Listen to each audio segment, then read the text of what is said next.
نەویست ڕوون و ئاشکرایە و بەڵگەنەویستە قوربانیکردن یەکێکە لەو دروشمە گەورانی ئاینی پیرۆزی ئیسلام وەخوای پەروەردگار ئەجر و پاداشتێکی زۆری ئامادە کردووە بۆ ئەو کەسانی کەوا قوربانی ئەنجامەدەن. قال تعالى والبدن جعلناها لكم من شعائر الله لكم فيها خير. خوای پەروەردگارە فەرمێت ئەو وڵاخانی کەوا دەکرێنە قوربانی و ئامادە ئەکرێن یەکێکە لە شەعائیری خوای پەروەردگار، یەکێکە لە دروشمە پیرۆزەکانی ئاینی پیرۆزی ئیسلام.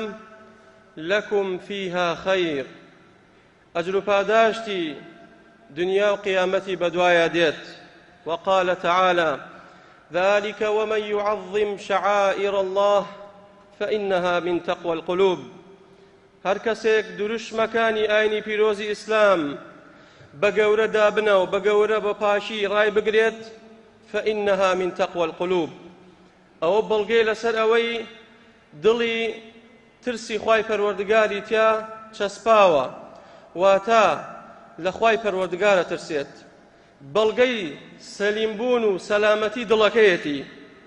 جابراکانم، قوربانیکردن زانایانە فەرموون هي ما يذبح من النعم يوم النحر وأيام التشريق تقربا إلى الله تعالى. قرباني أو حيواناني كوا خواي پروردگار باسی کرۆ لە قورآن ئەو ئاژەڵانە بەمەرجێک لە ڕۆژی جەژنی قوربان سەر ببڕێت و سێ ڕۆژەکەی دوای جەژنی قوربان کە پێی ئەوترێ ئەیام التەشریق تقربا إلى الله تعالى، بنيتي أويك عبادته، بنيتي أويك لخواي پروردگار نزق ببيتوا. كوابو ألم بيناسيا أو من بودركويت قرباني كردن حيوان سربرين عبادة شيقل يقورو مزنا بوي خواي پروردگار أفرميت لقرآن دا لقل نيوجا باسي كردوا أفرمي فصلي لربك وانحر قل إن صلاتي ونسكي. كوابو وكتشون فرماني خواي پروردگار بو ايمي إنسان مسلمان كان يجاكان من أنجام بدين لكاتو ساتي خوي بهمان شي وخواي پروردگار آقادار ما نكاتو. أفرميت قرباني كانتان حيوان سربرين تانش عبادتا وريابن بو غيري خواسري نبرن. جابا بزانين حكمي قرباني كردن لآيني بيروزي إسلام چيا؟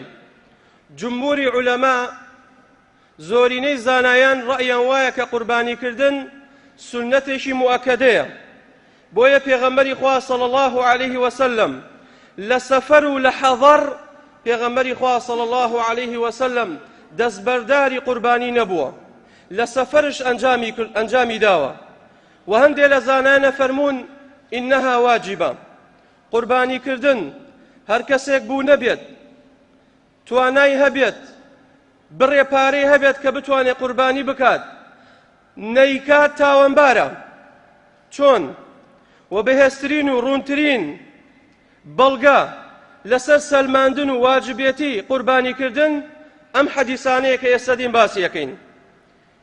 یەکەم میخنەفی کوڕی سولەیم ڕەزا و ڕەحمەتی خوای لێبێت ئەفەرمێت كنا وقوفا عند النبي صلى الله عليه وسلم بعرفة فقال أفرمي إما لقل بيغمري خوايا بن عليه الصلاة والسلام لعرفة كالروجك بيش ججنا لبان كيوي عرفة بوين بيغمري خوايا صلى الله عليه وسلم وتارب ماذا فقال يا أيها الناس إن على كل أهل بيت في كل عام أضحية.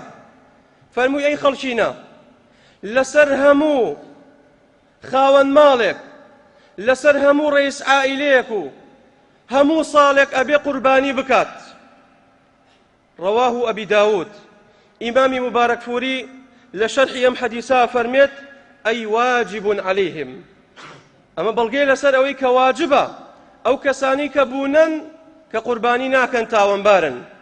هەر کەسێک ئەو واجبە جێبەجێ بکە ئەو ئەجر و پاداشتی دەسەکەوێت. بەڵام ئەگەر نەیکە ئەوە خوای پەروەردگار ممکنە سزای بدا لەسەری. حديث دوم أبو هريرة بمان دجرته وفرميت قال رسول الله صلى الله عليه وسلم من كان له سعة ولم يضحي فلا يقربن مصلانا هر کەسێک بوونەیە توانای هەیە قوربانی بکات بەڵام قوربانی ناکات با نێزگی نوێژی جەژنمان نەکەوێت ئەمە فەرموودەی صحیحی پێغەمبەری خوایە صلى الله عليه وسلم وأم حديثش لسنن ابن